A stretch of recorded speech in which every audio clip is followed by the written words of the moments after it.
Good afternoon, everyone. I'll get us started with our first Heritage Kitchener meeting of the term. Congratulations on being appointed to the committee. I think we are still a couple short, but I'm going to get started just for the sake of time. We are starting off today with some trainings. I'm just going to make sure we're up and running, recording okay. Sorry, my apologies here.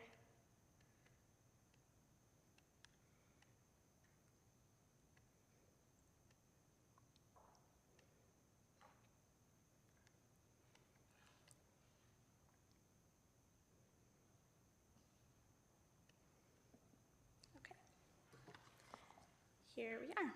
So hi, my name is Mariah Blake. I work in Legislative Services, and I support the Heritage Kitchener Committee as the committee coordinator, meaning I assist with the circulation of agendas, staff reports, meeting minutes, and any in-meeting procedural concerns. I want to kick off our meeting today just to do a brief introduction to advisory committee training, outlining the committee's roles, responsibilities, and meeting procedures.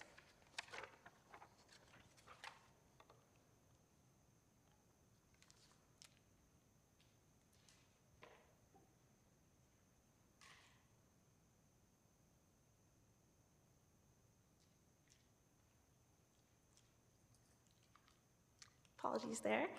This is an overview of the agenda of today's training. We're going to briefly go over the committee roles, reporting structure, responsibilities, meeting procedures, code of conduct, and conflicts of interest.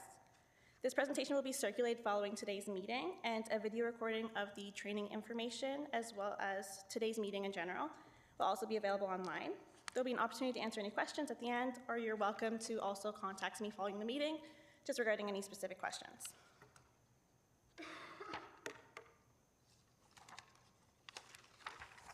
So to start, the role of an advisory committee is to provide advice and recommendations to council and to staff. The provision of advice and recommendations is key, as we have to remember that council has the final authority in all decision making. As you will see in today's meeting, most of the committee's decisions will go to council for final ratification. Council may also refer items to advisory committees for their feedback. Advisory committees also abide by a work plan. You will work with staff liaisons to develop and implement a work plan. The work plan should outline key initiatives to be pursued and a timeline for completion. Staff have an active work plan in place that the committee will progress through in this term, making amendments and additions as necessary. Please also note that every advisory committee is governed by a terms of reference. The terms of reference lays out the committee's purpose and scope, composition and reporting, quorum requirements, as well as responsibilities of the advisory committee members. Please also note that advisory committees cannot make appointments to the committee or change any aspects of their terms of reference without approval from council. So this would require a staff report written by staff, and it's important that we understand the scope of the mandate that has been directed by council, as this cannot be changed without council's approval.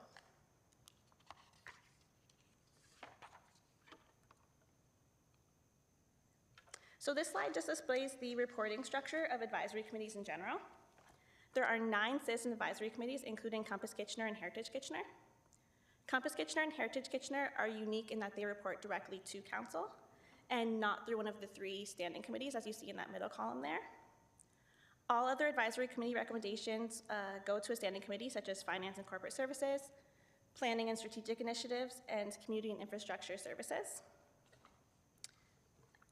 Hi, Jean. Hi. You're welcome to take a name tag, sit anywhere you'd like. Yeah, sure.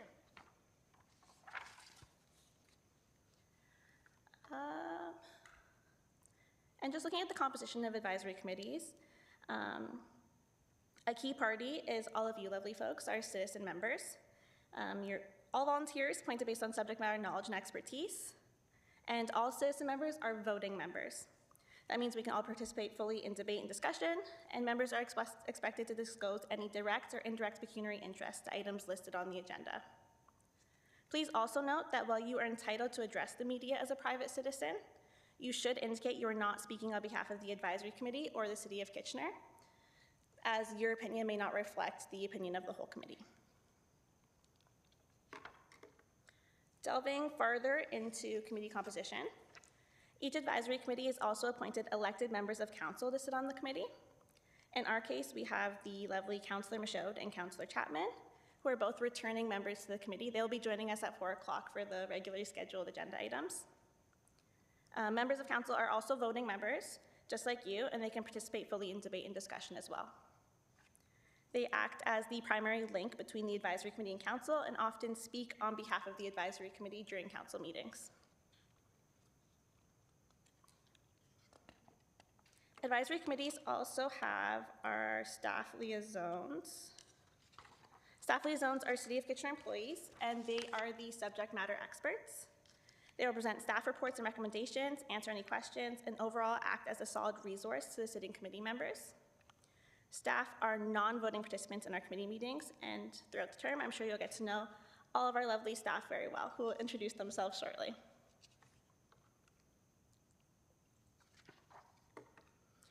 Advisory committees also have a committee administrator. Committee administrators are also City of Kitchener employees.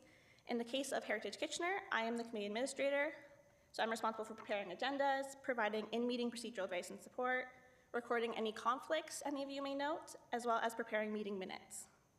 In some cases, the committee administrator may be the same as the staff liaison. This is just completely dependent on the advisory committee itself. In looking at meeting procedure, we have our agendas. So please note that the legislated expectation is that agendas are posted publicly a minimum of 10 days in advance of the meeting. We try to aim for 2 weeks. Agendas are published online on the city website, and a link will be circulated to you via email each month. Agendas include a list of items for consideration and any reports related to business on the agenda. Agendas are typically set by the committee administrator in consultation with staff, as well as the committee chair. Please note, and this is essential, items that cannot be discussed at meetings unless the item is listed on the agenda itself. This is just for transparency, just to make sure the public can attend if they do wish to speak to a matter, and just to make sure everyone gets due notice to attend. So to have an item placed on the agenda, if you're hoping to, please speak with the advisory committee chair, myself, or staff, and we can help you get that sorted.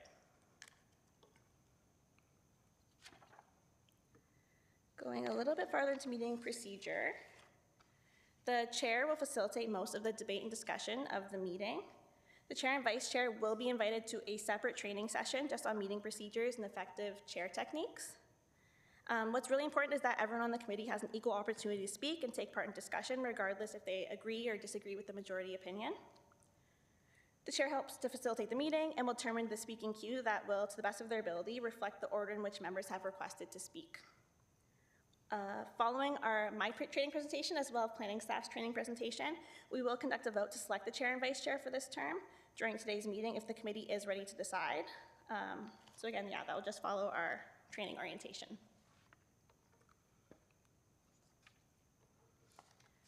So looking at motions, a motion is a formal proposal by a member on the advisory committee and is sent to council for final ratification or consideration. Generally, the motion is asking council to take a certain action.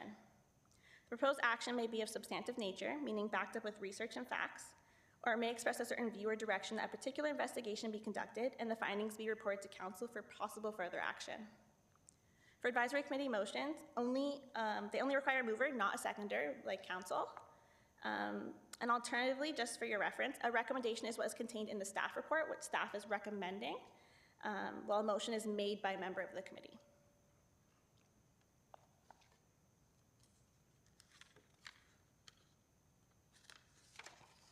Looking at voting, every member has 1 vote and is required to vote. A vote is displayed by a show of hands. The chair of the meeting, who is selected, will call for a vote. If you're in agreement, you'll raise your hand. If there's a majority, it carries. It is important to keep in mind that if there is a tie, the motion will fail on a tie, and that the chair and all members must vote, and a refusal to vote is recorded in the negative. The chair will announce the results of all votes at the end of voting. In terms of minutes will not quote verbatim, word for word, the discussion that happens in the meetings, but it will highlight the essence of the discussion and the decisions of the advisory committee. You should receive the minutes from the previous meeting prior to the next meeting. We understand members would like to have certain things written in the minutes. It doesn't mean the comment will necessarily be captured, unfortunately, but the committee administrator will use their best discretion when forming the minutes and will try to capture anything significant. Minutes of the meeting should be recorded as per the procedure bylaw and should include the time, date, and as well as all members currently present. The meeting minutes will also be posted on the city's website. Some other meeting considerations that I would like to stress. Our priorities during meetings are to hold meetings that are accessible to members of the public. That includes accommodating folks who might have a hard time participating. Having meetings which are transparent. This can be as simple as posting agendas on time, but also can include clearly stating on those agendas how people might participate. And being accountable. So being accountable to the mandate of the committee, to the work plan, posting the minutes of your meeting, and reporting to council. Our biggest priority at this has been trying to clearly communicate and sometimes even over-communicate, and to set reasonable expectations of what people can expect when trying to participate in the processes.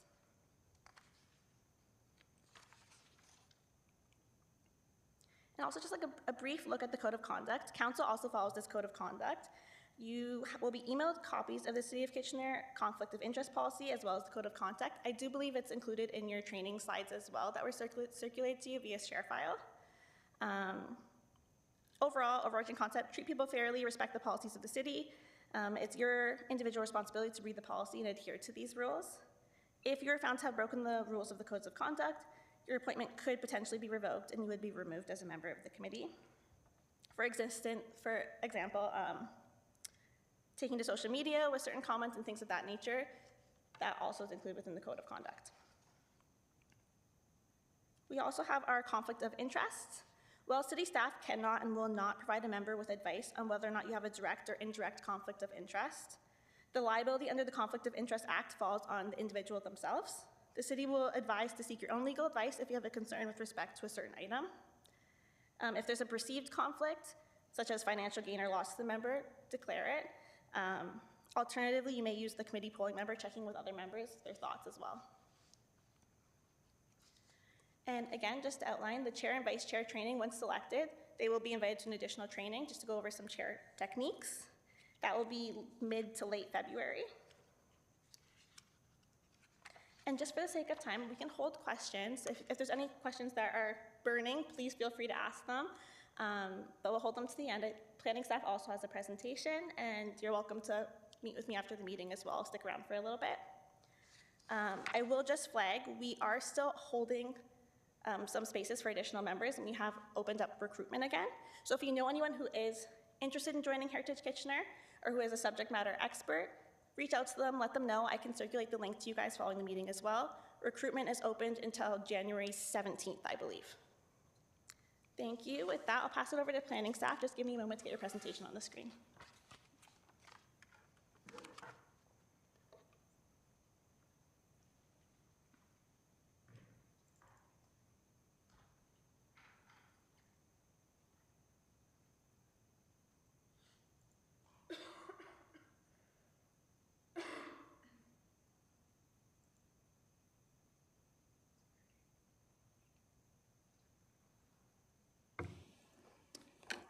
Hello, everyone, and welcome to the first HK of January 2025. Thank you. Because we have a number of new faces today, we thought it would be a good idea to start off with a round table. So really quick, I'm Jessica Vieira, Heritage Planner with the City of Kitchener, and I want to apologize in advance for any coughing disruptions. I'm recovering from an illness. Good afternoon, everyone. My name is Diksha Chaudhary. I'm also a Heritage Planner with the City of Kitchener. Good afternoon. My name is Michelle Drake. I'm a Senior Heritage Planner with the City of Kitchener. Good afternoon. Nice to see some familiar faces, and welcome to the new faces around the Horseshoe. My name is Garrett Stevenson, and I'm the Director of Development and Housing Approvals. That is one of our planning teams here at the City of Kitchener. Our work includes the development review process, including site plans and all development applications, as well as site plan and as well as our heritage portfolio and our parks and parkland acquisition strategy team. Hello, everyone. I'm Sandra Basney's Manager of Site Plan, working with Garrett and the team here, supporting the work of the Heritage Planners, the Urban Design team, and our Parks Project Management team.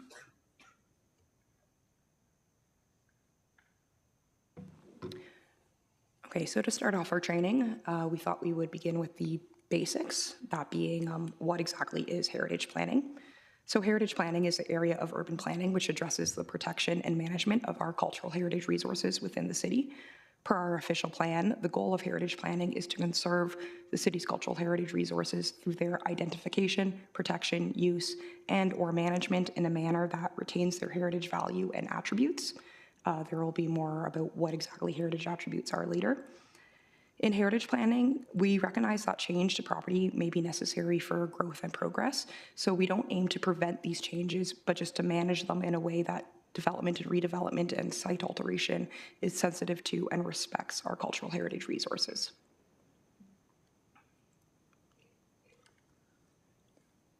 So there's a common misconception that heritage is a barrier that has to be overcome for community growth, when in fact there's numerous benefits that a community can experience from our heritage resources.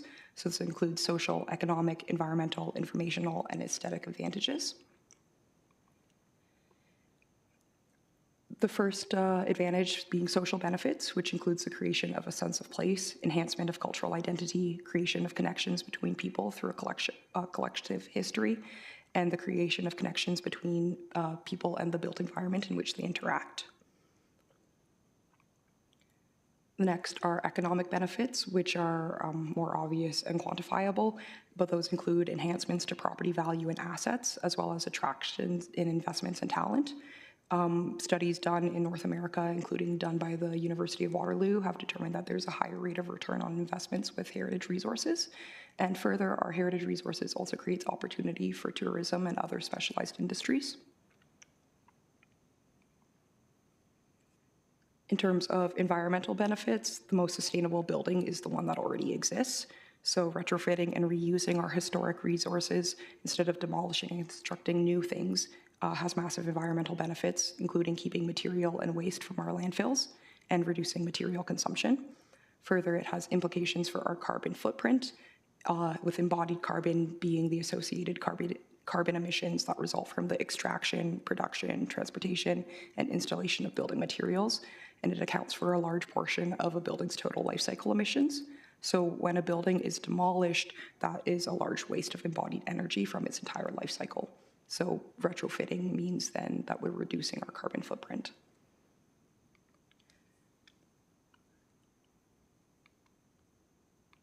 Oops, one too many. There's informational benefits to our heritage resources. So they're the physical embodiments or their visual anchors, which can impart to us knowledge about various things, including our history and past traditions within our city. They can help contribute to an understanding about land patterns and spatial development. And finally, they can contribute to knowledge about resilient development or different building techniques.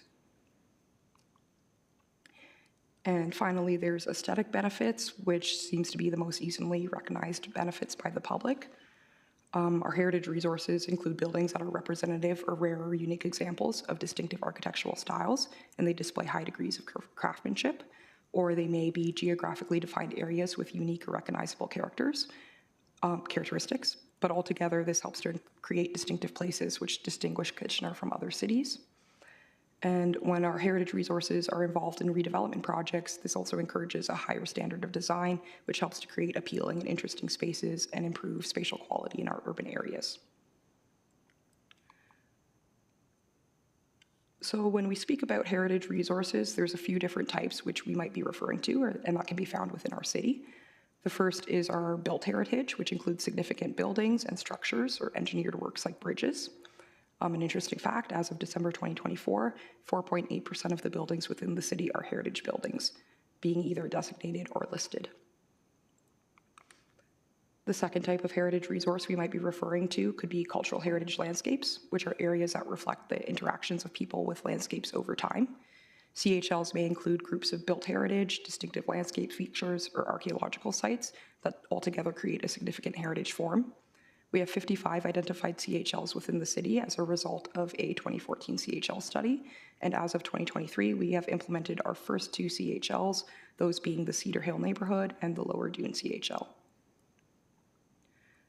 Finally, the last heritage resource we might be referring to would be our archaeological sites, which are places where evidence of past activity may be found and preserved.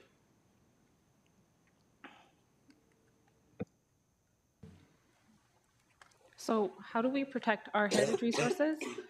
We have a number of different policy frameworks for conserving them. The main framework that we use is the Ontario Heritage Act. The OHA is a foundation of heritage planning in Ontario and lays out the processes that municipalities need to follow to ensure the continued protection of its cultural heritage resources. The OHA lays out policies that includes properties on the Municipal Heritage Register, which you will hear more about in just a second. The process is to designate individual properties under the Part 4 designation or as part of a district under Part 5, or how to enter into heritage easement agreements, heritage preservation, or maintenance agreements. The Planning Act allows municipalities to implement certain tools to ensure these resources are protected. These include, but are not limited to, conditions as part of development applications. The Provincial Policy Statement, also now known as the Provincial Planning Statement, also includes policies related to the conservation of cultural heritage resources that the city relies on. Lastly, we have our Kitchener Official Plan and the Regional Official Plan, which includes policies around cultural heritage conservation. These policies include requiring various heritage studies, such as heritage impact assessment, conservation plans, include policies around heritage permit applications, salvage and documentation plans, etc.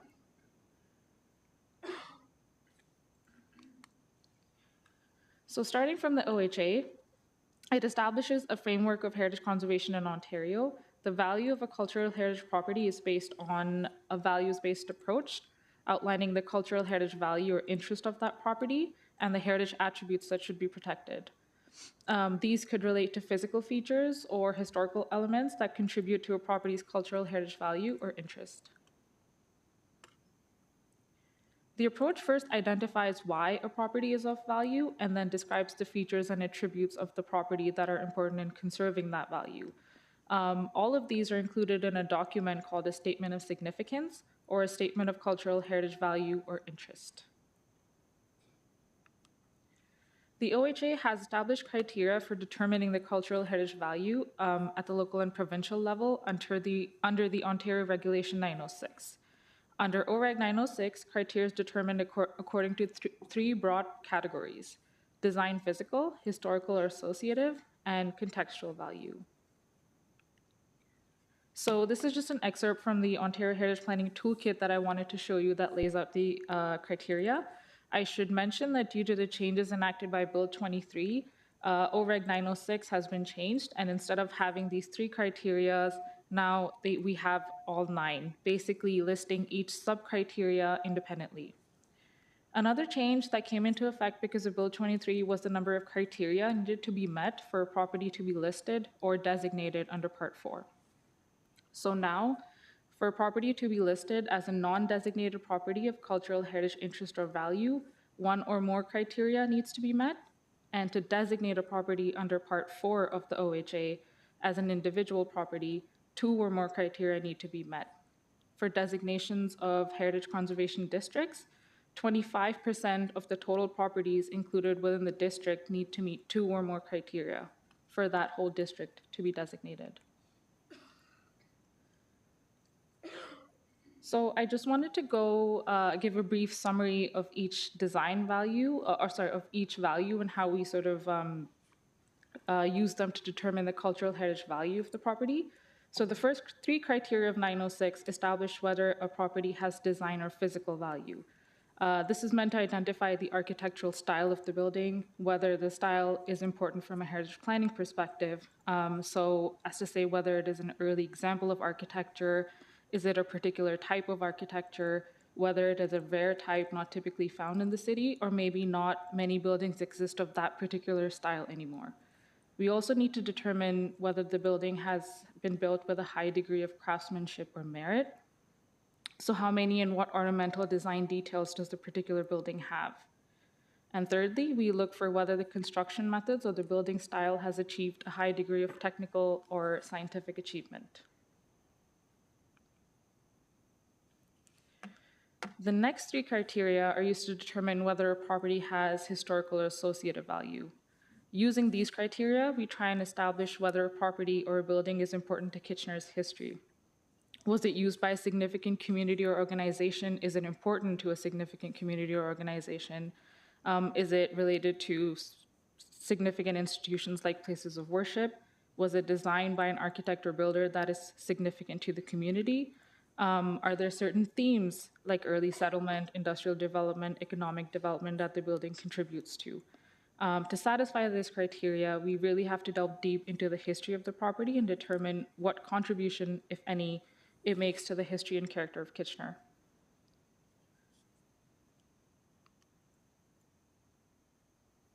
The last three criteria are used to identify the contextual value of the property.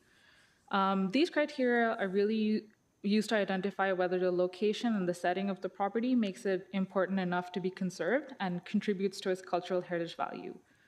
As you can see, some of the factors include whether the building is in its original location, whether it is functionally, visually, historically linked to its surrounding, and whether it is an easily identifiable building to the point where it could be identified or named a local landmark.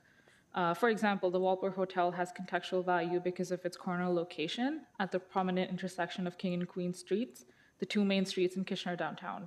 And because of that location, it could be considered a local landmark because it is easily identifiable within the community.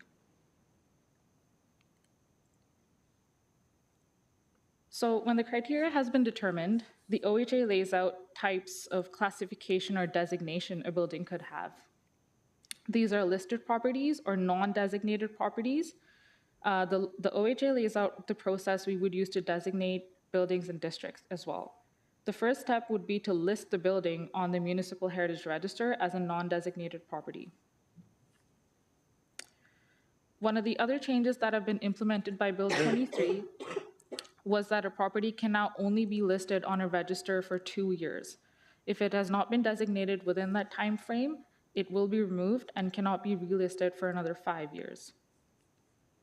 From there, if the listed property meets 2 or more criteria, we can designate it under Part 4. The process of Part 4 designation involves the following steps. First, a notice of intention to designate, also called a NOID, will be brought forward to Heritage Kitchener.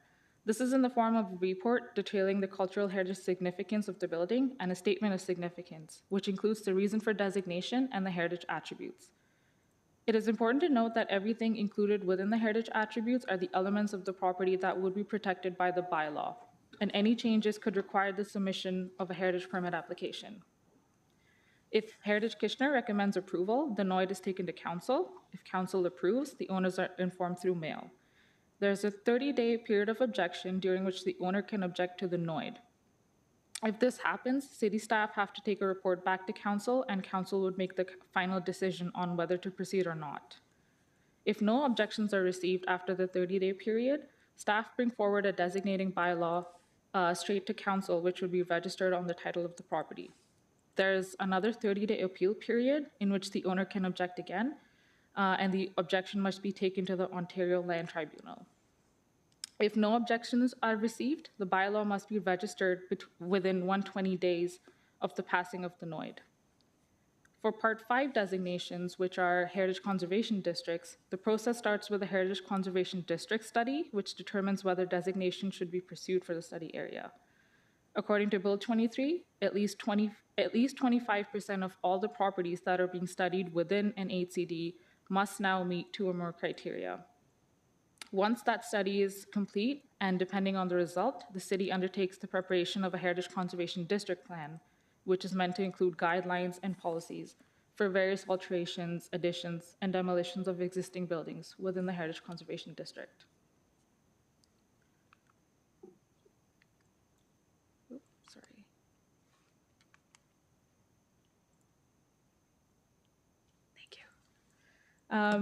Moving on to municipal heritage registers, it's a database of all the properties of cultural heritage value or interest in Kitchener.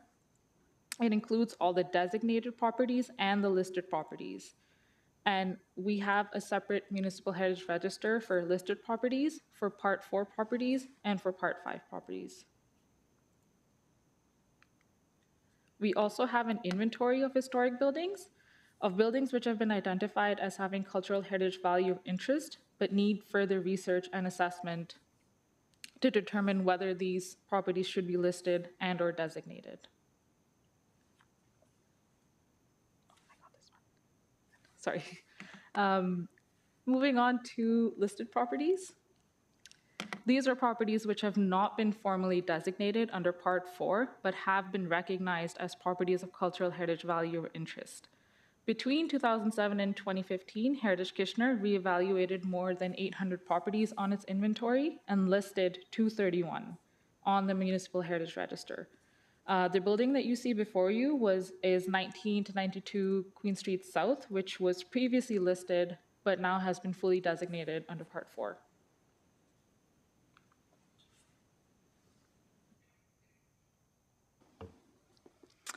So you heard earlier that properties that meet 2 or more criteria may be designated under Part 4 or Part 5 of the Ontario Heritage Act. So what does designation do? Designation publicly recognizes and promotes awareness of cultural heritage resources. For instance, many of our Part 4 individually designated properties can be identified by a bronze plaque on the front of the building. Designation provides a process for ensuring that changes to heritage attributes respect the property's cultural heritage value and interest. This process is referred to as a heritage permit application. They are often required for exterior alterations, building additions, proposals to relocate buildings, new construction, and demolition of all or part of a building. You will hear more about this process later in the presentation. Designation establishes a measure of protection from demolition because demolition of all or part of a building may require a heritage permit application that must be considered by both Heritage Kitchener and approved with conditions or refused by Kitchener City Council. Designation may qualify a property for heritage funding, such as the city's Heritage Grant Program, the city's tax refund program, and the Waterloo Regional Heritage Foundation's grant program. And you will hear more about those city programs later in this presentation. So let's quickly review the types of designations again. So our Part 4 designations, they apply to single properties that meet 2 or more of Ontario Regulation 906, which is described as the criteria for determining cultural heritage value or interest. And you just heard that that includes the design, physical, the historic, associative, and the contextual values. The designating bylaw is passed by Kitchener City Council. It contains a statement of significance along with a list of attributes. That bylaw is registered on title of the full property. And as of December of 2024, we have 122 Part 4 individually designated properties within the City of Kitchener.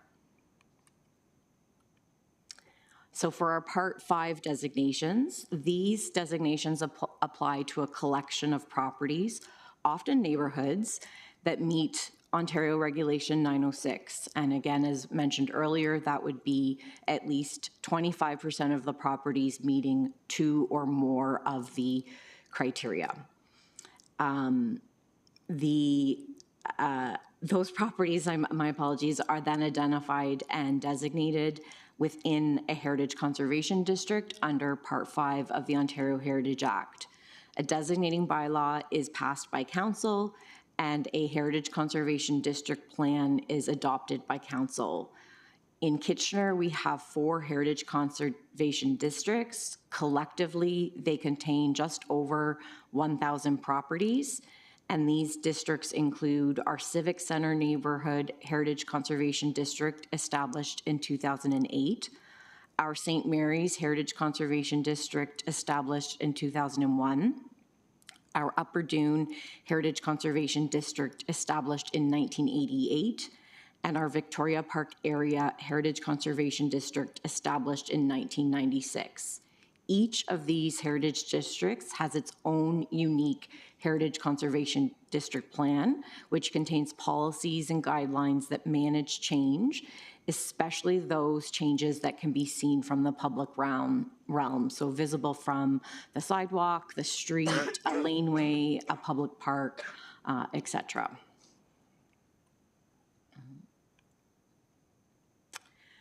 So you've heard quite a bit earlier about the Ontario Heritage Act and the way that it allows us to conserve our cultural heritage resources.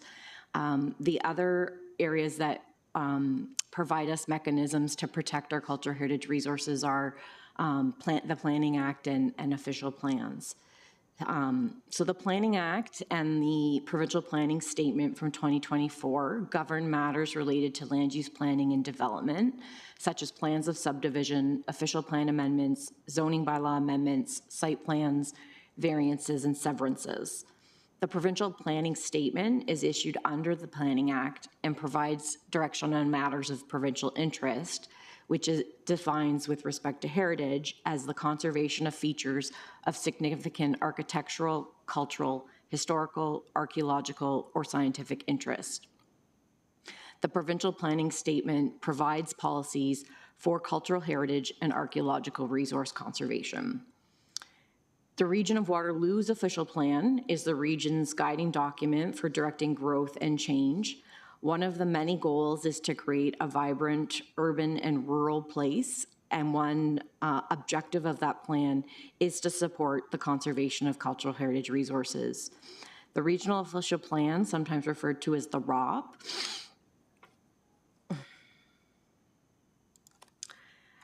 contains policies that support the conservation of cultural heritage resources, cultural heritage landscapes, archaeology, and scenic heritage roads. It also contains policies to support the requirement for heritage impact assessments as part of complete Planning Act applications. As of January 1st, 2025, the City of Kitchener is responsible for governing the ROP policies related to cultural heritage and archaeological resources. The City of Kitchener's official plan sets out a vision for a complete and healthy Kitchener. The vision includes the need to accommodate and manage growth. The plan provides a framework for comprehensive, integrated, place-based, and long-term planning to guide our decision-making. The plan contains policies that support the conservation of cultural heritage resources. Apologies.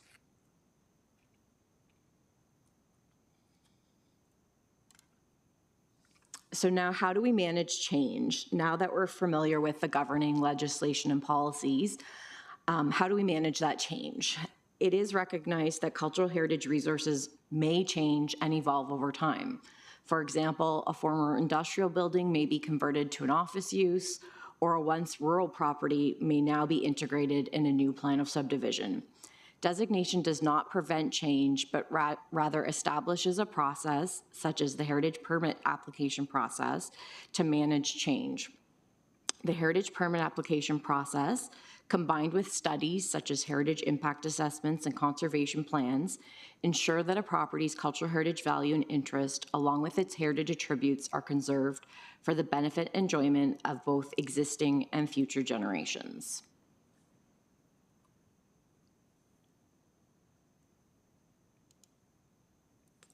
When managing change, the City of Kitchener is committed to conserving our cultural heritage resources for current and future generations.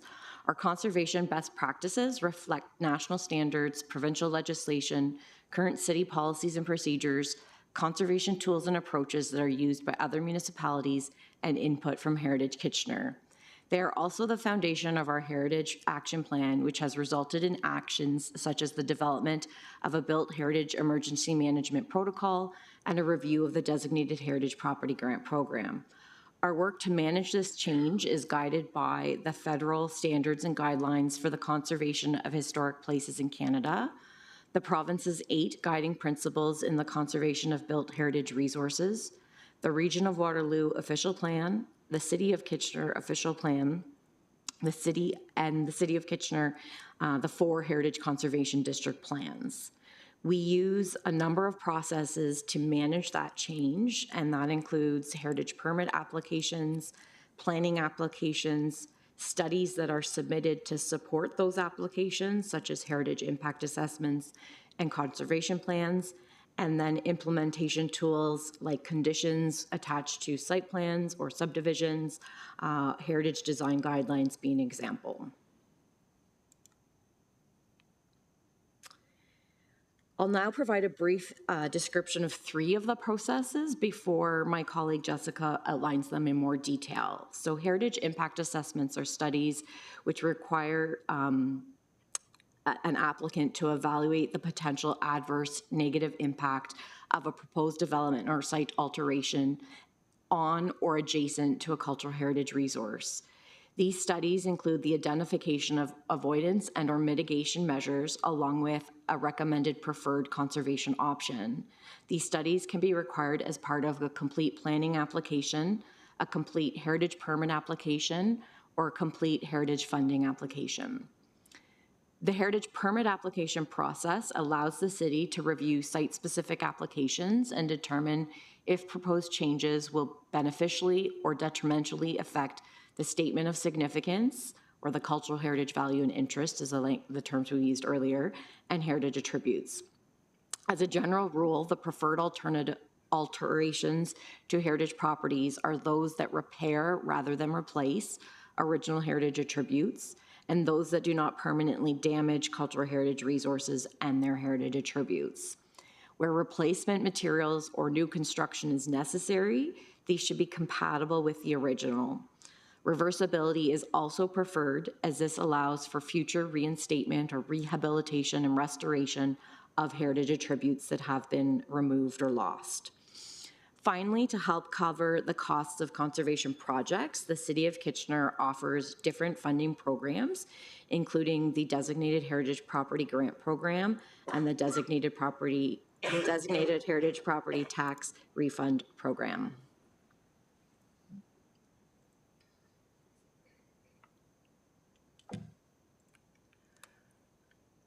So as Michelle mentioned, heritage impact assessments, or HIAs, are studies which we commonly require whenever some type of planning application is submitted that involves a heritage resource. We bring the first draft of our HIAs forward to Heritage Kitchener for comment and feedback, which is then provided to applicants along with a detailed review comments from heritage staff. As a result of both our staff comments and your comments, the HIAs might undergo several revisions before they're finally and ultimately approved by the Director of Development and Housing Approvals. Heritage permit applications, or HPAs, are another item which we commonly bring forward to you guys. The heritage permit application process begins with staff consultation before actual applications are submitted and reviewed for completeness by staff. Once they're deemed complete, we would prepare a report with our recommendations, which we then bring forward to you for review and consideration. At the HK meeting, you may choose to support staff recommendation or not, and depending on how the voting goes, the heritage permit might then be brought forward to City Council, or we may finish processing it at the staff level. There is a secondary process or alternative process for heritage permit applications, which we can carry out per our delegated approval authority bylaw. And essentially, we use this for heritage permits, which are minor work or work that otherwise meets the criteria that's laid out by our delegated approval authority bylaw.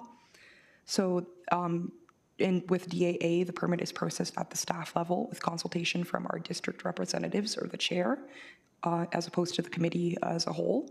So for our future district representatives and or chair, you might occasionally get emails from staff outlining a heritage permit and just asking for any comments or feedback and support processing at the staff level.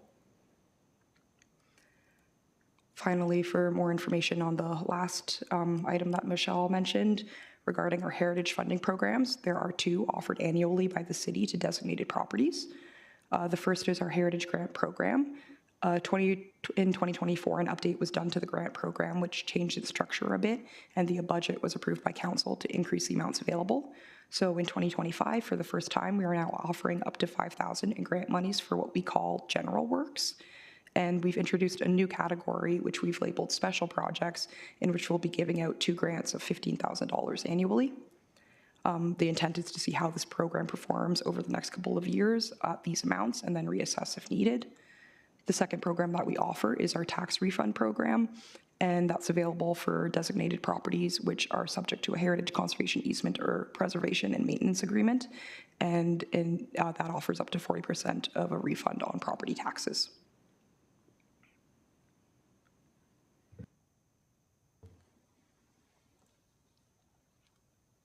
There are various stakeholders that play important roles in the heritage planning process. These include city staff, the city's Heritage Kitchener Committee, Kitchener City Council, and the public.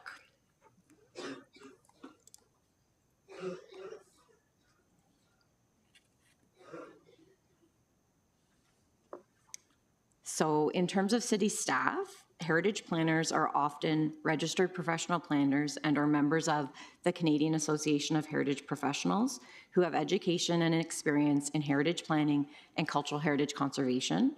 The role of heritage planning staff is to implement provincial, regional, and city policies related to cultural heritage conservation, to process heritage permit applications, to recommend properties for designation under Part 4 and 5 of the Ontario Heritage Act, to provide advice on heritage matters such as heritage conservation best practices, and to act as an advisor and make recommendations to Heritage Kitchener and Kitchener City Council. The Director of Development Approvals and Housing has some authority to make decisions on certain types of heritage applications on behalf of Council.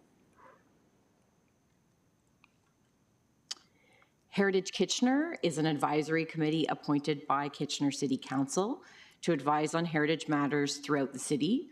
Under the Ontario Heritage Act, the City of Kitchener is required to consult with Heritage Kitchener on certain matters, and Heritage Kitchener makes recommendations to City Council.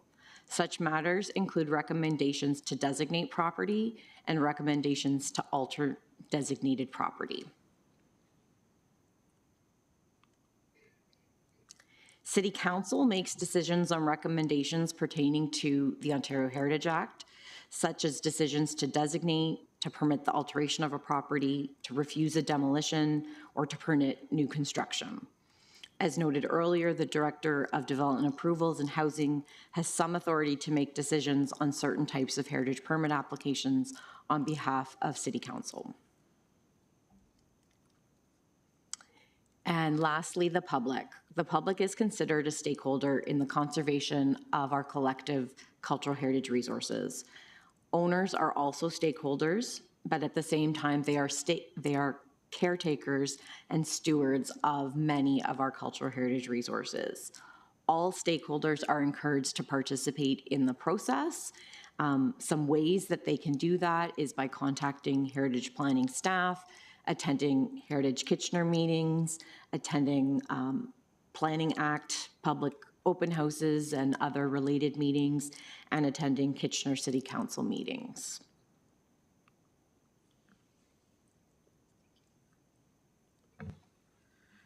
So as I've previously mentioned, Bill 23, the More Homes Built Faster Act, enacted a number of changes to the Ontario Heritage Act framework. And since early 2023, city staff, with the help of this committee, have been working to inform these changes. The most significant of them was pursuing designations for their listed properties within a time frame of 2 years. So initially, that was before January 1st, 2025. Bill 200 has extended that timeline for an additional 2 years. That is now until January 1st, 2027. So since February of 2023, staff have been working with the help of the committee to review listed properties and determine whether designation should be pursued or not. That has been the main focus of this committee. And as part of the work plan proposed in February 2023, Heritage Planning staff committed to a review of 80 properties listed on the Municipal Heritage Register prior to January 1st, 2025. We have met that number, but since the extension has been granted for an additional 2 years, we are going to continue to review listed properties and determine whether they should be designated or not. And the committee will continue to help staff in this review process. I just wanted to take a minute to take you through the process that we are working under for the review of the listed properties. So we typically start with a site evaluation, which the committee helps with, along with either a staff member or they can go out by themselves if they feel confident enough. These field evaluations are done first to identify what the current condition of the properties are, as there might have been changes to the building since they were first listed. We then use our research and evaluation to update and improve the pre-existing statement of significances that we have for each listed properties and identify which of the 9 criteria under Ontario Regulation 906 that property specifically meets, which is step 2 of the process. And then in step 3, we take all of this work, which is the updated statement of significance, back to the Heritage Kitchener Committee with the recommendation of whether designation should be pursued or not. This is normally done as an agenda item and a summary report with all the properties that have been reviewed for a specific month attached as an appendix. Once these properties are taken to this committee with the updated statement of significances and the committee has agreed that designation be pursued, the next step in the process is to inform the owners of the committee's decisions. We typically send out a designation package, which includes a letter informing them of the committee's decision and that the city would like to pursue designation, a document containing information about the designation process, and what they can typically expect once their property is designated, and the updated SOS, which is the statement of significance. To keep the process transparent and open, we typically give homeowners or property owners 30 days to get back to staff with any questions or concerns they might have. During this time, we also conduct any additional research if needed. Sometimes owners, staff, or property owners might reach out to us regarding the process, in which case we try to have a dialogue and try to address any concerns they might have. But if we don't receive any communications because of the tight timelines that have been imposed by Bill 23 and Bill 200, we then proceed with a NOID, which then triggers the formal notice of intention to designate process. So as of the date of this meeting, a total of 86 properties have been reviewed as part of the Bill 23 work. 27 of those have completely undergone the process of designation. 44 are within the various stages of completion. This could range from additional dialogue with the property owners to a NOID that might be coming forward to staff bringing back a designating bylaw. 14 properties have been reviewed and it has been determined that no action be taken on them. And 1 formal notice of intention of designate has been withdrawn by council.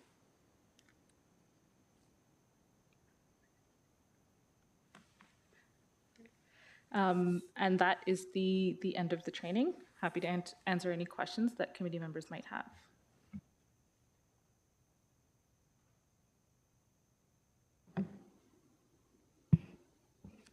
If there aren't any questions at this time, or feel free to raise your hand if you do have a question. Before proceeding to the remaining items on the agenda, we do still have the matter of election of chair and vice chair. I realize this is a little bit hard to do considering you all don't know each other very well at this moment in time. If we want to just take a brief moment and do a quick roundtable and everyone can introduce themselves, maybe whether they're a new member, a returning member, and what brings them to the Heritage Kitchener Committee. Everyone has a speak button on their microphone panel in front of them.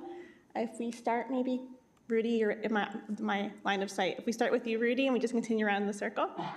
Thank you. Okay. Hello, I'm Rudy Schweitzer. I am a new member here. I actually live in a heritage home not far from here in the old Berlin town, and I'm just really interested in the whole process and the Heritage Committee. Professionally, I own some home improvement businesses in Kitchener, Waterloo, Cambridge area, so that kind of ties into a little bit of that.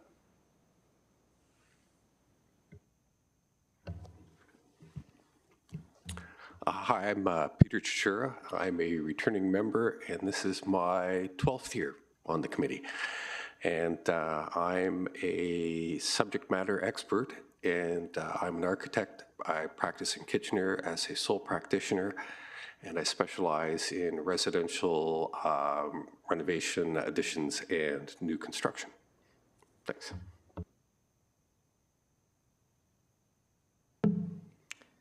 Hi, my name is Magda Milosh. I'm currently a PhD candidate in architectural history at McGill University. Have been back in Kitchener since right before the pandemic. What else? Most recently, I worked as a historian with Parks Canada. and I do live in a heritage building as well as a renter. So looking forward to working with everyone. Good afternoon, everybody. My name's Grant Abelee, and I am a new member of the committee. I was on the Downtown Advisory Committee just recently, but made the switch over to one that seems like it might have a little bit more active involvement and power involved, making decisions and being able to engage in the community a little bit more actively. I work in the land development industry as a planning technician and designer for a small land development corporation downtown. And I also live and work downtown in an old Victorian home as well, I think in a similar neighborhood as you do, Old Berlin Town. Thank you. Hello, my name is Natalie Pekulski. I'm a returning member. This will be my second term. Unfortunately, I don't live in a heritage house or anything. I do live right behind a really cool designated farm property, so I'll just pull on that a little bit, but subdevelopment built in the 90s, so not very much fun. Professionally, I am in insurance, so not really related to anything here, but my education background is in political science and North American studies with a focus in history and then minoring in anthropology, so a little bit tied into that, just really interested in history and anything related to heritage, and been in Kitchener my whole life, so there's that aspect as well. Hi, my name is Ali Mahmoudi. I am an architect from Iran, so I worked in the city of Tehran back home in Iran and worked many projects on the context of urban development projects. So I was interested to be part of the Heritage Kitchener to see how I can contribute to the things that I learned back home and the experience that I had to this meeting. Thank you. Hello, my name's Laura Wilson. I'm a new member. I'm interested in history, and I live right across from a heritage farmhouse. And I was just hoping to join the committee and give back to the community. Professionally, I work at the University of Waterloo as a senior project officer.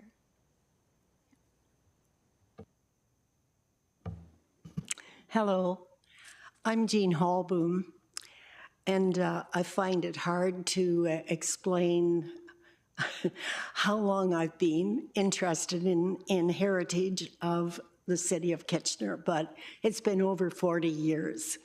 I live in the first Heritage Conservation District, that is Upper Doon, and work very hard with residents. I have also served as a city councillor and a regional councillor. I've worked on a Heritage Planning Advisory Committee and policies to ensure that heritage is in our official plans. I'm very pleased to see the number of people, of you who have volunteered and said you're willing to spend and advocate the time for our heritage. And I have to admit, I am a returning member to this committee. And I have been on this committee since its beginning, so thank you.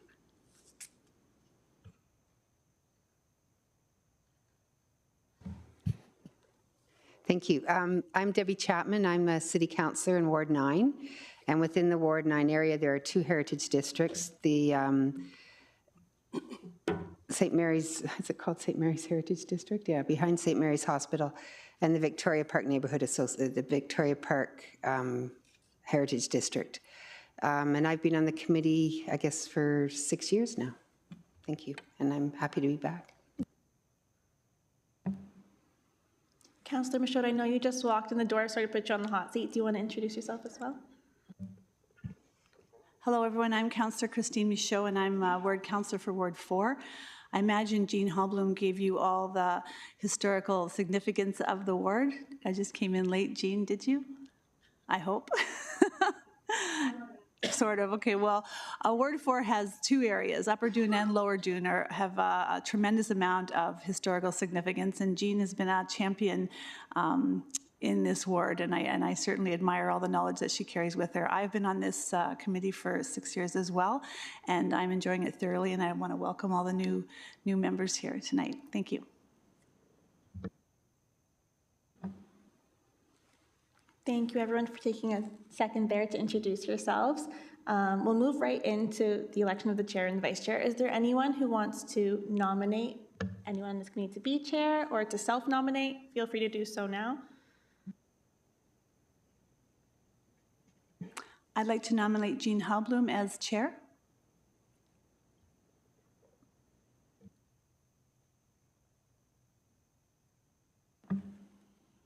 Any other expressions of interest at this time? Just want to confirm before proceeding? No? So with that motion officially on the floor, we have a motion for Jean to become chair of the committee. All those in favor? And that carries. Is there any expressions of interest for vice chair at this time?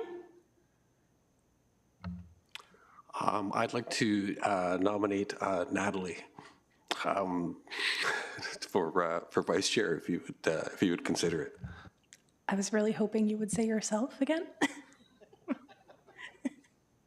But I will accept if nobody else is interested. I'll just double check one last time if there's any other expressions of interest or any other nominations. If not, so we have a motion on the floor for Natalie Pekulski to be vice chair. All those in favor? And that carries. With that, we can proceed into the remainder of our agenda. Jean, do you want to transition over to the chair spot, if you don't mind? Sure. I have some chair notes up there for you, if you'd like. I do, yes. I hope you get set up over there. Sorry, just bear with us as we transition. Recess for 5 minutes, that's all right with everyone? Perfect, thank you.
This is the one that I turn off and on, the center one.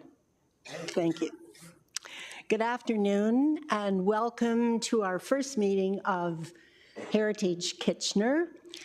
And I'd just like to go around and find out whether you are representing a Heritage Conservation District or if you are representing just for interest, and that's fine. I, Jean Hallboom, am representing the Conservation District of Upper Doon. We have in our bylaws to have a representative from each one of those districts, the districts that were introduced to you in the training period. So let's start over here with Laura. I'm here out of interest.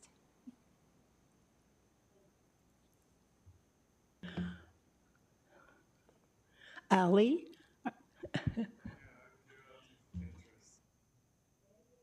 Natalie? Out of interest. Good.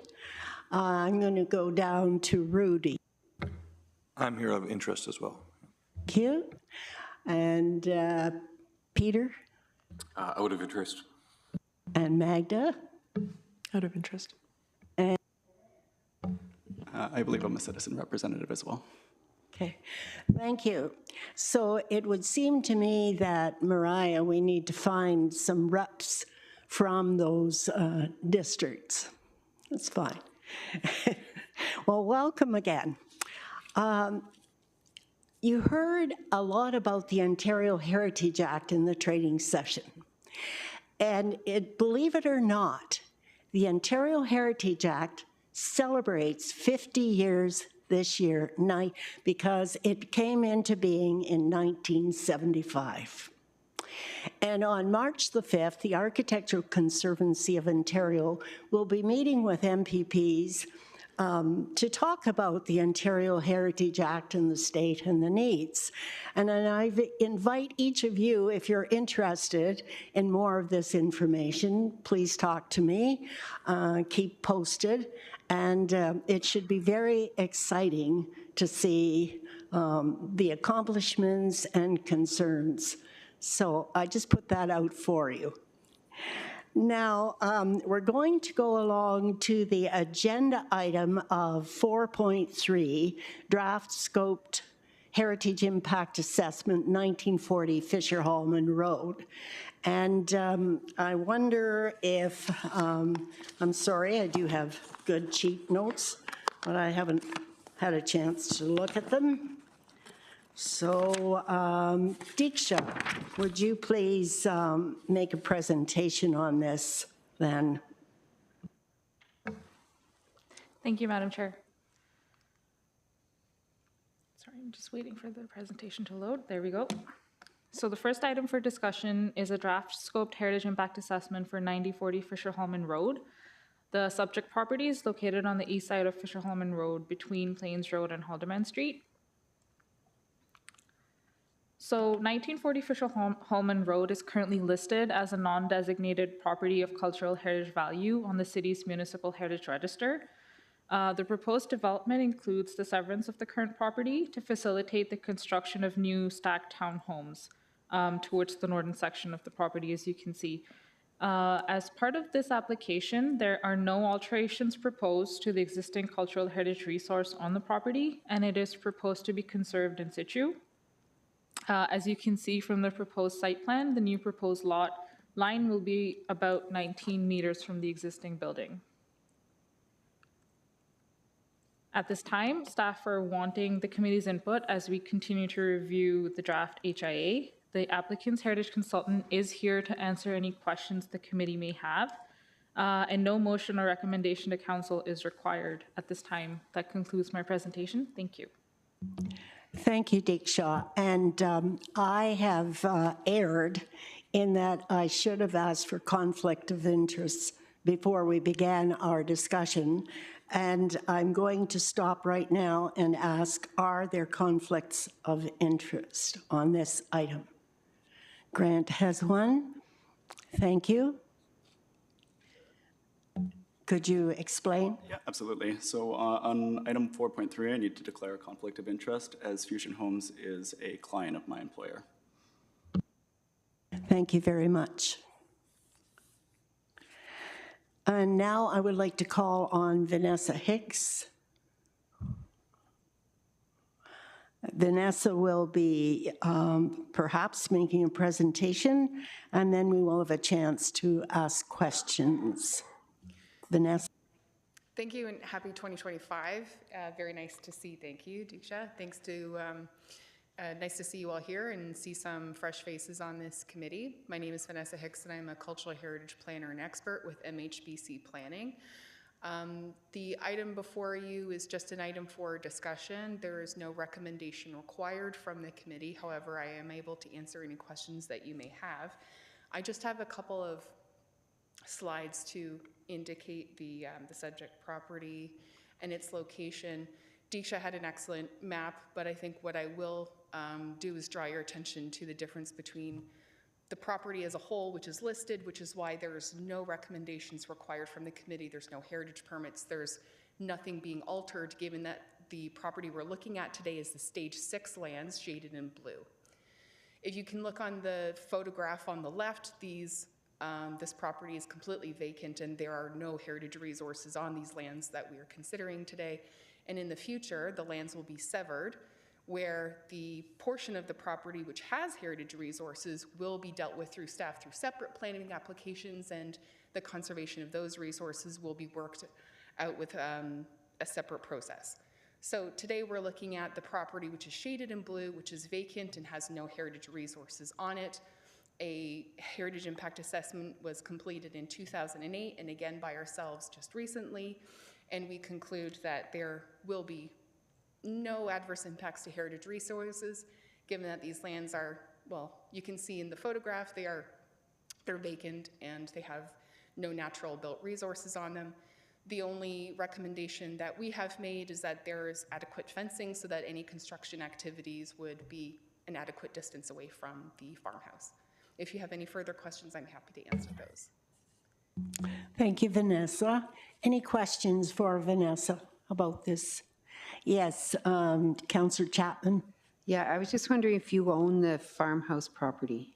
If I own the farmhouse property? Not you personally, but the owner, the developer who's planning to develop this area, is it the same property owner? Through the chair, no. These Stage 6 lands and Stage 8 lands will be owned by two separate entities. Thank you. Thank you. Any others? Vanessa, I just have a question for you. Having been to the site and looking at the site plan, and it seems like there's about 70 feet from the proposed development, and that's where I'm stuck. Is it the house or is it the edge of the property around the house? I'm sorry, I misunderstood. 70 feet between which 2 points of reference? Okay, the new development, which are townhouses. All right, so if I'm standing in the back of this property, I'm looking out and I see a very nice valley.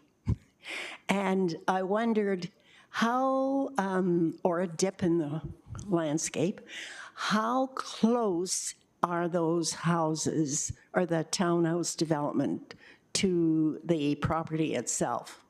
To answer your question, the distance or approximate distance between the closest corner of the farmhouse and the actual Stage 6 lands, which is shaded in blue, so not between a house and a house, but between a corner of the heritage house and a corner, the closest corner of that property, is already 20 meters. So that's quite a difference. So it would be an excess of much more than 20 meters for a distance between the house and another house that's proposed to be constructed. So will the development sit in this valley area? Valleys are, I think, specifically, well, not to differentiate, but that vacant space of land, I think that you would say that there's sort of a man-made difference in grade simply because it has been graded and the land that is there has been man-made and pushed around through machinery. So I'm not sure I would call that a valley, but that there is a change in grade that's currently there right now. Thank you. Any other questions? Seeing none. Thank you, Vanessa. Thank you. Now I would invite any of you as committee members to ask questions of staff on this development proposal. If you haven't been out to see the property, I would suggest it's a good thing to do is any properties we have that are listed or are ready for presentation on our agenda, it's always good to have a look around to gain the idea of what's going to happen and the development proposal. So, questions to staff? Yes, Councillor Chapman. Yeah, thank you. I was just wondering, this farmhouse is not designated, and I know that's not what we're talking about today, but I just wondered if there's any chance of having it designated sometime in the near future? And I'm talking about stage 8, I don't know, the farmhouse, not the, yeah, obviously. Through the chair, so this property is listed and it's on our list of properties to review as part of Bill 23. That being said, this property is also a broader part of a subdivision, and designation has been made a condition of that. The timing, I'm not entirely sure of, but either through that planning application process or through Bill 23, it is on our list for designation. Okay, thank you. Thank you. Any others? Councillor Michaud. Thank you. I think I've been to this house and on the tour. So my question is with the development that will be proposed, and this may have already been asked, but will there be any impact on this property, the surrounding property, that will affect the house? Through the chair, no. There are no impacts. That's been the conclusion of the HIA, and there are going to be no changes to the existing house as well. And can the construction of the development be done with the house there? Through the chair, I believe so. There are going to be, the HIA has recommended certain measures such as protective fencing, and that no construction equipment be placed on the boundary of the two lots. But that being said, there were no adverse impacts identified in regards to the actual construction of these townhomes. And does the owner of the property of the house have any questions on that? Any concerns? Through the chair, I believe so, no. Nope, I don't think so. Okay, thanks. Thank you. Are there any other questions? Thank you very much. Thank you, Vanessa, and thank you, Diksha. We'll now proceed to 4.4, the notice of intention to designate 68 Agnes Road. And Jessica Vera will provide our presentation, provide us with a presentation. Thank you. Thank you, Madam Chair. So as noted, this is a notice of intention to designate 69 Agnes Road. An updated statement of significance was brought before the committee in, I believe this was November of 2024. So I'll just be providing a brief summary about the cultural heritage value and significance of this property. So in terms of its design and physical value, the 1927 red brick portion of this building is an example of the vernacular architectural style with Art Deco influences, as seen in some of the detail within the building. It also has some contextual value in terms of being physically, visually, historically, and functionally linked to its surroundings. It has occupied the site that it currently occupies since the beginning, and it has been continuously used for recreational purposes. This building has significant historical and associated value, specifically in association with both the sport of curling and badminton within Kitchener. This was the original KW Granite Club building, and which was then later also rented by the Badminton Club and is now currently owned by the KW Badminton Club. It has a potential to contribute to an understanding of the development and progression of sports and sport associations/clubs within Kitchener-Waterloo area. The original 1927 structure and the additions that were added between 1928 and 1957 were designed by architect Bernal Ambrose Jones, who has contributed to the built environment within this city. The 1927 portion was also built by a notable local company, that being Dunkirk Construction Company, and the rebuilding after a fire in 1955 was overseen by the local architecture firm Jenkins and Wright. The recommendation for this property is that, pursuant to Section 29 of the Ontario Heritage Act, the clerk be directed to publish a notice of intention to designate the property municipally addressed as 69 Agnes Road as being of cultural heritage value or interest. That concludes my presentation. Thank you, Jessica. Are there any delegations? Seeing none. Are there questions for staff? Yes, Grant.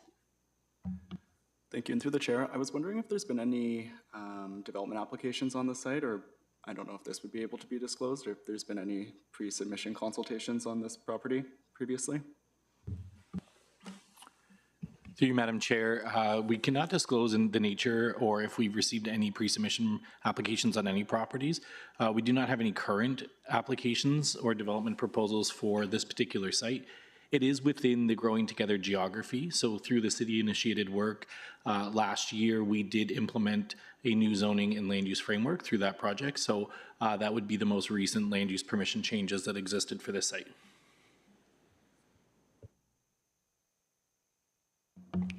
Thank you, Garrett. Any other questions for staff?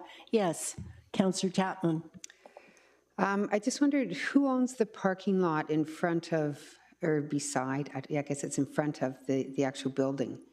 And would that be captured in any designation? Through you, Madam Chair, it is all one property, so it would be owned by the KW Badminton Club as well. And as the parking lot doesn't have any historical value that we could identify, it wouldn't be included within the heritage attributes. It wouldn't be? It would not be. Okay, thank you. Thank you. Yes, Grant. Thank you. And through the chair, just to confirm, I think similar to Councillor Chapman's question, the closed right-of-way that's in front of the building, that's owned by the Badminton Club as well? That's owned by the City of Kitchener. Both the right-of-way and the triangular right on the corner? Just the right-of-way. Thank you.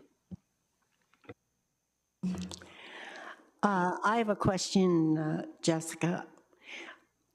This location was, I think, in the 60s and perhaps the 70s, quite the place for people to have social gatherings.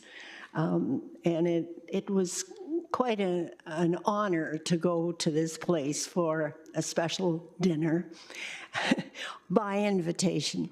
And I just wondered whether there were any photos. I realize that we're not designating the interior, but we are looking at it, and I wondered if there were any photos for the record of the interior at all.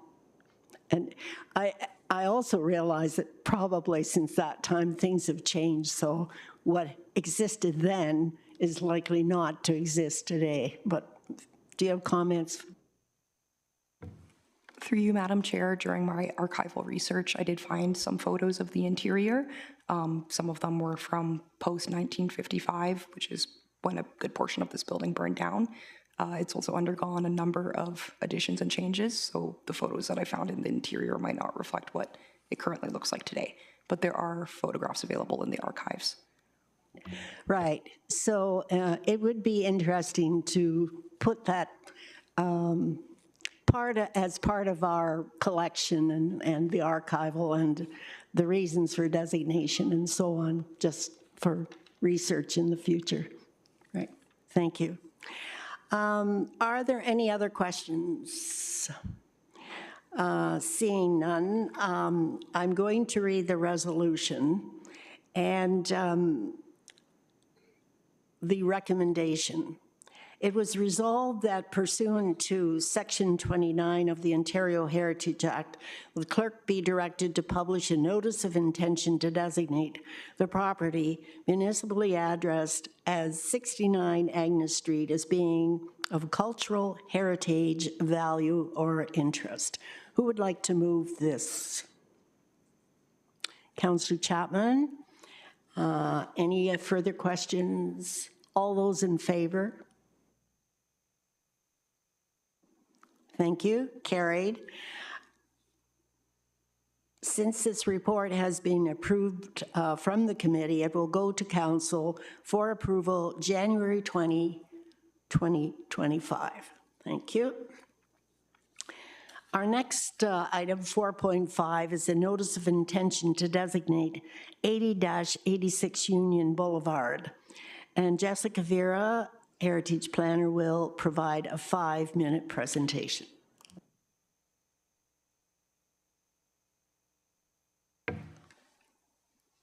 Thank you, Madam Chair.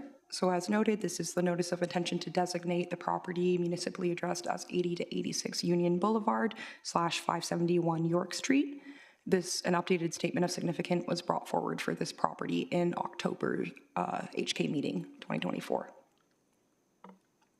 So to provide a brief overview of its cultural heritage value and significance, in terms of its design and physical value, this is a unique example of the modern architectural style with some Art Deco influences. The Art Moderne style is characterized by use of simple geometric shapes.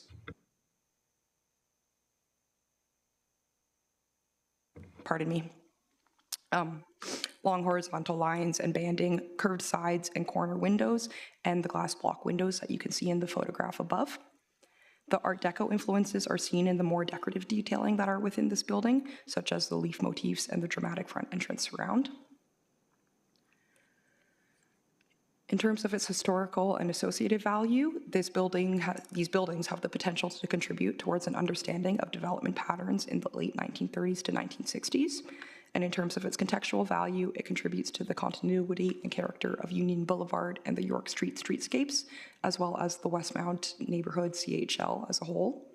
It is also physically, visually, historically, and functionally linked to its surroundings, being located in situ and retaining its original use.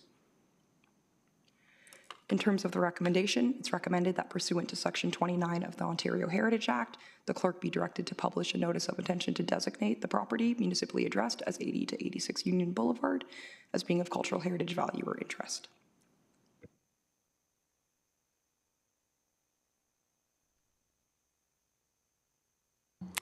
Thank you, Jessica. Are there any delegations? Are there any questions for staff on this property? Thank you. Magda? I apologize. Am I supposed to say, I noticed people were saying through the chair. I apologize if I missed it, but an architect was not identified for these buildings. Is that right? That is correct. An architect was not identified. Thank you. Any other questions, Magda? Nope, that's it. Thank you. Good. Questions welcome anytime, no matter how we get them. All right. Any other questions? Yes, Natalie. I just wanted to clarify. So it is two buildings. Are they attached in any way or are they separated? Through the chair, it is two buildings, but located on one property. And there seems to be, it's almost like I don't know if it's there's storage inside, but there's some like low-lying piece of, I don't know, structure that connects the two with a walkway above, an exterior walkway above. And sorry, they are both owned by the same person, I'm assuming, if they are on one property? Yes, that is correct. Thank you. Any other questions? Yes, Grant. Yes, thank you. To staff, I was wondering if these are designated under Part 5 already of the Heritage Act. Through the chair, so it's the Westmount Cultural Heritage Landscape, which isn't a Part 5 designation. It's just listed on our municipal heritage register. Thank you. Any other questions? Seeing none, I'll read the recommendation.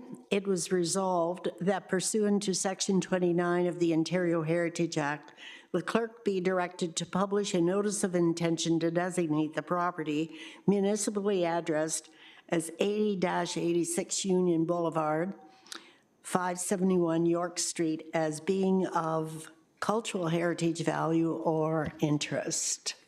And who would like to move this? Councillor Michaud, thank you. All those in favor? Unanimously. And so this report then will go to council for approval January 20, 2025. Our next item is 4.6, the Old Mills Ruins Repair and Restoration Work. And Jessica, you will make a 5-minute presentation on this one. Your pardon, Chair, it's actually Deeksha presenting. I thought so. Thank you, Madam The computer kind of played a little game, I think. All right, Deeksha, go for it. Thank you, Madam Chair. So the next item that we have is the Lower Dune Mills Ruins Repair and Restoration Work. So the ruins are located in the Lower Dune community by Old Mill Road near Schneider Creek. You can kind of see the irregular property just by Schneider Creek. It has a bit of green space and kind of a water body flowing through it. While the property once had a functioning mill, today the property contains ruins of that former mill, including a southwest corner of the mill made of rough-cut limestone and coarse rubble construction, a small section of the south wall of the mill that extends towards the creek, and the accompanying coarse rubble foundation for these sections.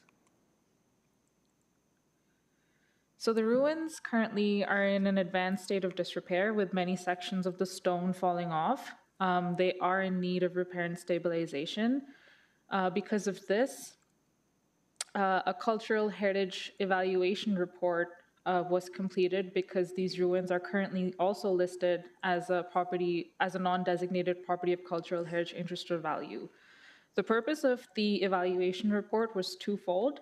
It was to determine the cultural heritage value of the ruins and whether they meet criteria for designation under Ontario Regulation 906. And to identify the repair and stabilization work needed for the ruins. According to the assessment that has been included in the evaluation report, the mill ruins meets 7 out of 9 criteria and has been recognized for its physical, historical, associative, and contextual value. It has significant historical and associative value, as well as contextual value, meeting all 6 criteria of these broad categories. The engineer's report has recommended that the ruins be stabilized, restored, and commemorated, and has detailed how that should be carried out in its report, which has been attached to the staff report as an appendix. Once the repair and restoration has been completed, the city will be designating the ruins under Part 4 of the Ontario Heritage Act, and will be undertaking appropriate commemoration for this site. At this time, we are looking for the committee's input and any comments that the committee might have. No motion or recommendation is required to council. That concludes my presentation. Thank you. Thank you, Deeksha. And I have to give this comment that I'm really glad to see that this is on the agenda to be repaired and renewed. It's been sitting there for quite a while, so I look forward to the work to be done. And I was also pleased to see in the consultant's report that we want to make sure that the cold, frosty air is cleared, that we start the work after April 30th so that the masonry work is solid. Great. So questions for Deeksha on this one? Councillor Michaud. Thank you, Chair Halbum. You took the words right out of my mouth. This is a long time coming, and I'm really pleased to see this here today. I do have a question with regards to the restoration, once that's finished, and the way that this structure will be protected. There was a comment I had received from a constituent that thought that perhaps some kind of a decorative fencing around it with seating and reflection area for that would work. And then Jean and I had a conversation, and Jean made a comment that perhaps, getting kids involved, school kids involved, much the same way that happened on the other side of Upper Dune, in that area, to kind of protect the area with even heritage flowers of some sort of a garden. So is this something, am I getting ahead of myself, or is this something we could possibly do once this is finished? Through the chair, so the focus of staff right now is to finalize the evaluation report and get the restoration work underway. Once that work is complete, we will be undertaking commemoration works, and at that time, we would be happy to explore opportunities that might arise. But the focus as of now is to restore and stabilize the ruins. Okay, there was a cost already attached to this, correct? Through the chair, yes. And so is that the cost it will be, or is that just an estimate? Because you talk about an evaluation report. Is there more to it? Through you, Madam Chair, so we have estimates, excuse me, and through budget 2025, Council has specifically allocated funding for this project that is going to be implemented with our colleagues in Parks and Cemeteries. At this time, our intention is to spend a majority of the budget on the stabilization of the ruin, and additional funds or in-kind contributions or other plantings or vegetation that we can find within our inventory already will be utilized. So the intent is to do placemaking. The total extent of that will be budget depending. Primary goal is on the restoration and protection of the resource with additional funds to be allocated for exactly what you said. I think we can, staff can update you privately in a few months once we know a little bit more about that. I know that this is important to your constituents, and we'll definitely keep you apprised of it. Okay, thank you. I really appreciate that. This is I think we're going in the right direction as far as this concerns, and I'm really pleased with this. Thanks so much. Thank you, Councillor Michaud. Councillor Chapman. Yeah, thank you. So I just wondered if you could explain the order of things. So you say that the budget, the 2025 budget, has accounted for this $250,000, but yet it hasn't been approved, and we weren't really told that this is happening as a council. It's a line, right? And now we're talking about, I don't know if we're approving anything here or not, but we're suggesting we go ahead with the restoration. So can you just sort of explain the process and the timing of things? Yes, through you, Madam Chair, to Councillor Chapman. So through budget 2025, there was an issue paper specifically for this project, which allocated the $250,000, and that has been approved as part of the mayor's budget. We have cost estimates that are less than $250,000, and we intend to use any additional resourcing or budget that's allocated for placemaking. The extent of that will be known further in the process. So we had some stability work done last year, the assessment as well as a cost evaluation. So we're confident the $250,000 will do the work that's needed in order to secure the cultural resource. And then the placemaking and trail improvements, we're going to work with our colleagues in Parks and Cemeteries to implement that additional placemaking. And how long has this sort of been on the horizon, on the books, as far as staff is concerned? Or how long has the city owned this property? I guess I'd start there. Through you, Madam Chair, for a significant amount of time. So this, there was deterioration of this ruins a couple of years ago, and we immediately fenced it, and that's when we began the process of doing the evaluation and getting the assessments for the improvements. Right. Okay, thank you. We believe, the city has owned it, we believe, since at least 1988, but we're going by our memories here.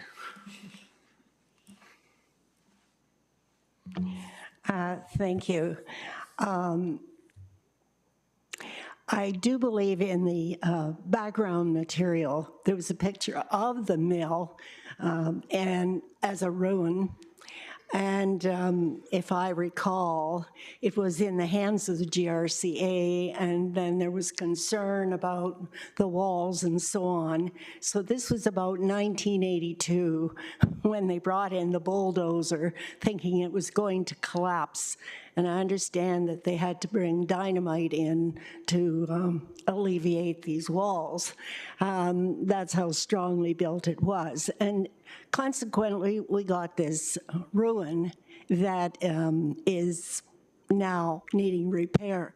But and I do believe probably between 82 and 88, 1988, that the city has owned it and it's been a park amenity. Also, I would say that it's probably within the last 5 to 8 years when we've seen more deterioration than as it is now. And it's kind of pathetic that it's happened that way. However, we're fortunate to have it in the budget to get repaired. I found an interesting caption that was written by the person or the student who did a heritage guide to Kitchener, and this was in the 1980s when we were trying to promote the heritage and the heritage that the committee was doing. And this was a walking and driving tour, and Upper Dune is in here, and Lower Dune, where this structure exists. And so it says, Adam Ferry arrived here in 1834 seeking to establish a prosperous business. Adam Ferry could not get the water rights to his business in Preston, so he came over to Dune. To the right, past the bridge, stand the remnants of his dreams. He constructed a 5-story mill which soared above the river. Included around it was a distillery, workers' homes, other outbuildings, and it must have been a magnificent site for the 1840s. Mr. Ferry's dreams of Dune becoming a city suffered a number of tragedies. Having almost all the buildings completed in 1840, the left side of the Mill Pond Dam broke loose. Such was the force of the water that numerous buildings and part of the mill were washed into the Grand River. Then he rebuilt the dam so well it survived for another over 100 years. The mill suffered 2 fires, one in 1898 and 1915, and then it started to crumble away. However, that picture in your notes doesn't show that it's really crumbling away. For years, the ruins inspired photographers and painters. And I think this stands to tell you that it's an amenity that the city needs to uphold and repair, because we can have those painters and which coming from the Homer Watson Housing Gallery down there to do their artwork. And so here's also, in conclusion, a good spot for a picnic or a short hike down to see the Grand River. And that's the comments made in 1980, and I still feel that, and I do believe the residents believe this is one area that needs to be looked at carefully. There's one more item that I'd just like to bring to your attention in the report, and I think this must be a typo, because it talks about John Bean getting the property, who had 3,600 acres, John Bean, and it becomes the Beans Tract in 1899, which I don't think stands true. And so in Elizabeth Bloomfield's book, Waterloo Township Through 2 Centuries, page 35, there was sales from Beasley, and it was the 18th of July, 1800, 3,600 acres to John Bean in the Beans Tract. So if you would, please go through and correct that. Thank you. Anyway, are there any other, oh, Garrett, I see you ready to make a comment. Thank you, Madam Chair. Just to clarify, and I wanted to Councillor Chapman's question, I stand corrected. My memory was that there was an issue paper as part of Budget 2025, but there was not. It was included in the capital budget, but it is within the budget for 2025. So sorry for that confusion. Yes, Councillor. Yeah, I just wondered if the Indigenous community is being consulted, and or if not, should they be?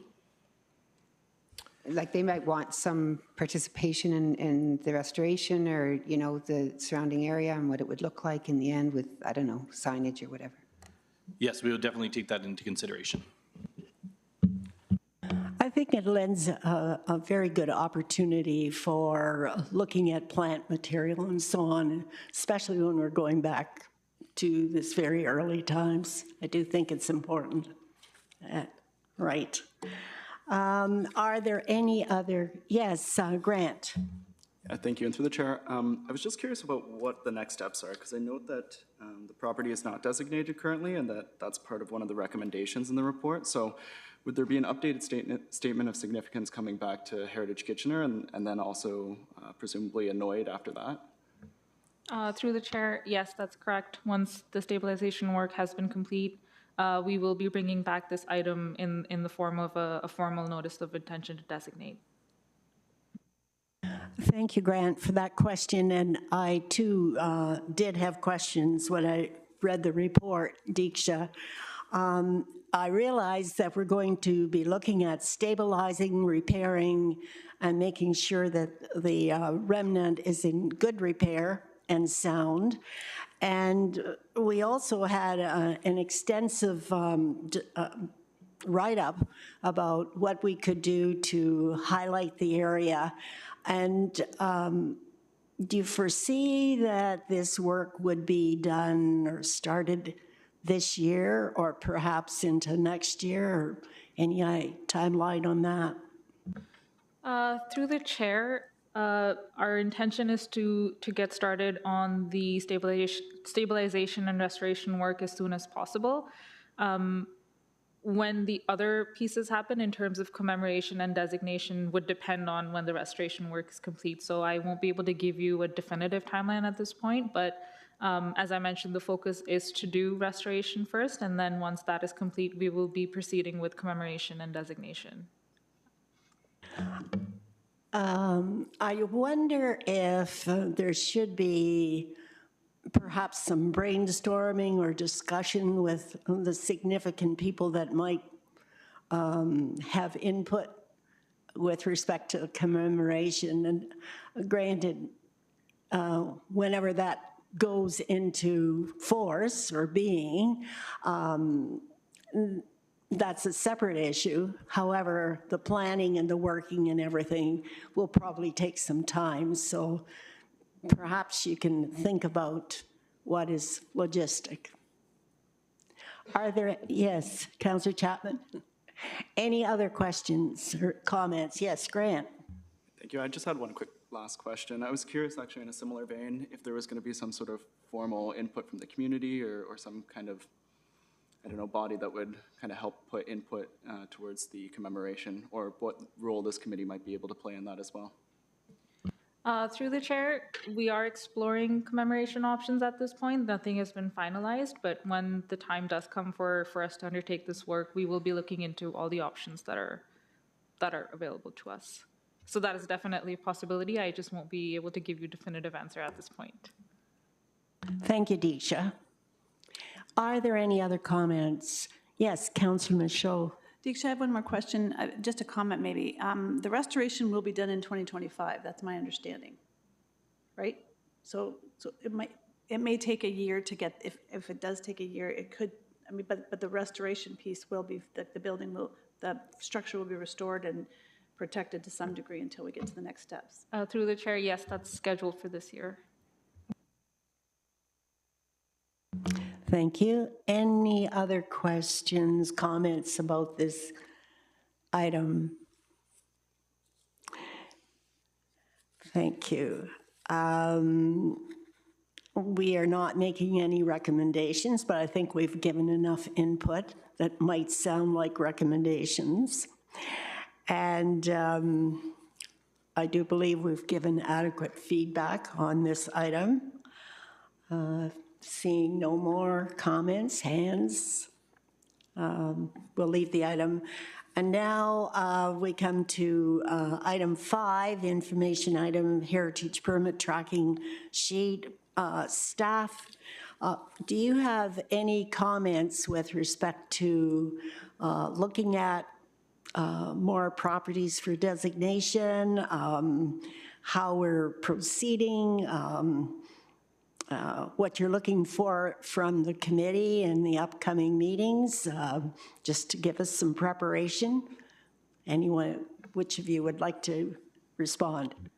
Through the chair, we are, as I mentioned, we are working on the Bill 23 work, and we're continuing to review properties. At this point, we don't have any properties for the committee to go out and do site visits, but that might change. We are going to be resuming with our monthly Bill 23 updates starting next month. So we hope to have an update for you then. Thank you. And I want to thank staff for the overview and presentation in service that you have given committee members. It's a lot to digest. And as I was reflecting on the information that came to committee members, and first-time committee members in particular, I was looking at the amount of reading and how, I just wondered if staff had any comments or any advice as to how you might approach these reports so as you can get through them. It's been a relief to have them 2 weeks and have the agenda 2 weeks in advance, so you can skim and then go back and do it. But as a newcomer to these write-ups and reports, how would you suggest to go about it? Maybe not everybody, I'm sorry, maybe not everybody thinks they need this advice, but I have heard this from other former members. How do you approach the amount of information? It's like, you know, what would I say, 5 novels each time? Sorry. Is there someone who could answer that? Michelle? Through you, Chair. I must admit, Deeksha and Jessica have been involved with the bulk of the work coming out of Bill 23, given I had been away for a number of years. But I know that over the years, the agendas have gotten larger and longer. The complexity of files like planning applications with heritage impact assessments, and obviously the tremendous amount of work that's been ongoing with Bill 23 and the initial statements of significance, and then the following NOID reports and such that are presented by council, I can imagine feels overwhelming. I think we can take this back to the team and discuss further, but I know in the past, following like an initial training session, we sometimes provided sort of like mini trainings at subsequent meetings on a particular topic, so that maybe the committee, for instance, with a heritage impact assessment, maybe has a better understanding of what is their role in reviewing the heritage impact assessment, where they may want to focus their efforts in reviewing those documents, because, you know, they can sometimes be hundreds of pages long, and so forth. So I'm sure the team agrees we can take it back and consider how best to direct the chair and the committee as a whole as to how to manage the volume of information that does come attached to every agenda. Thank you, Michelle. I have to say that in my years of experience with designations and intention to designate, this has been a very positive experience, and to see the number of designations that have, of properties that have gone ahead, it's very refreshing. So I can only think that the thoroughness of the report and also the criteria that we now have, the number of reasons for designation, it just gives a lot of support for our decision-making. So thank you again. Yes, Councillor Chapman. Yeah, I think I've asked for this before, and I just wondered if we could get a summary of 2024 and the properties that we brought forward as an intention, intended to be designated, and how far along they've come. Have they been designated? Just to give us a bit of a sense of what that looks like. Even property by property, right, if that's possible. I assume there's a spreadsheet that you're working off that would sort of give that information without it being too arduous. So through the chair, an updated tracking sheet was provided to the committee, I believe, during its October-November meeting. Our intention is to update that on a 6-month basis, because sometimes designations can take a long time. But we have a tracking sheet going, and we are going to be providing regular updates to you at a difference of 6 months or so. I'm just thinking, we've got new members of the committee now. Would it be possible to get something out now and then say another 6 months from now? Through the chair, we can certainly look into that. Okay, thank you. Yes, Grant. Yeah, thank you. Through you, I had a quick question to staff, maybe also in a similar vein. Is there a way to see the properties that are designated and listed that's maybe in an interface that's a bit more friendly?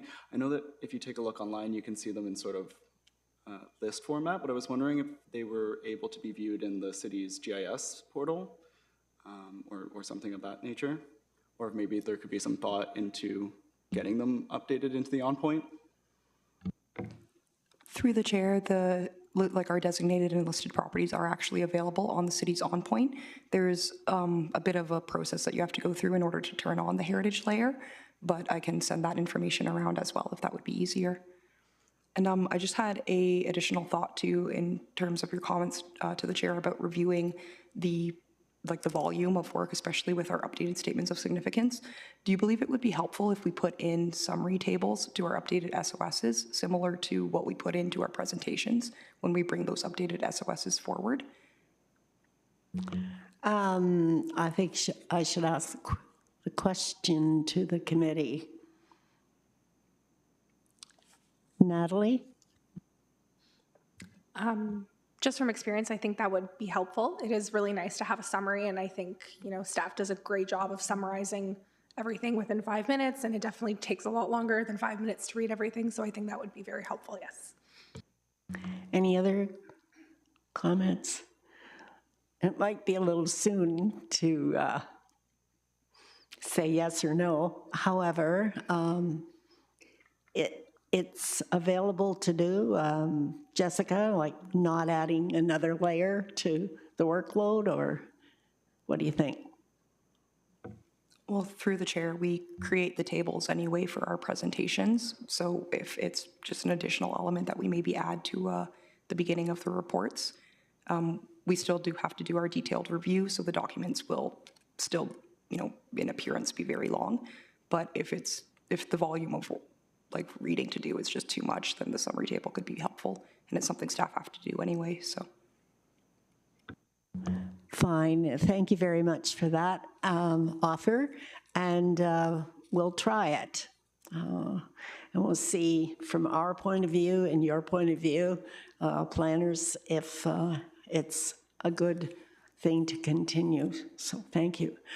Are there any other questions or comments or items that you would like talked about in the future, for future meetings? Seeing none, then we will adjourn the meeting. So would someone like to adjourn the meeting? Thank you, Grant. Great. Well, thank you very much to everyone for participating, and please don't feel that you know, are going to ask any question that might be irrelevant or whatever. I really do invite you to look at the reports, and if you know, have a look and do feel okay about asking the questions. That's important. And we are viewed, our committees are viewed, this one is viewed, and so it is important because those residents who do tune in will be watching, and they too may have the same questions as you. So please do feel free to ask questions, and if I don't call your name, you let me know. So thank you very much, and we'll see you in February. Meeting adjourned. Oh, did somebody